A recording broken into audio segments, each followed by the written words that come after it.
राज्यामध्ये जनगणना सुरू झालेली आहे। 15 दिवसांमध्ये स्वतःहून माहिती भरण्याची संधी दिली गेली आहे। मुख्यमंत्र्यांसह अनेक भाजप नेत्यांनी स्वगणना केलेली आहे। मुख्यमंत्री फडणवीस, आशिष शेलार, चंद्रशेखर बावनकुळे, उपमुख्यमंत्री सुनेत्रा पवार यांनी ही स्वगणना केली आहे।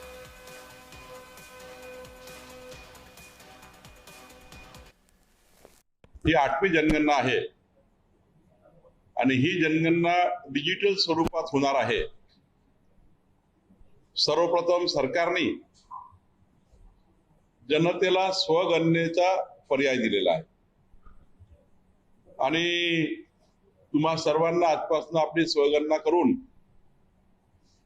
या स्वगणनेचा 1 मे ते 15 मेचा जो टप्पा आहे त्याचा प्रचार प्रसार प्रत्येकांना आपल्या आपल्या डिजिटल इलेक्ट्रॉनिक माध्यमातून सर्व जनतेपर्यंत आपल्याला ही स्वगणना पोहोचवायची आहे।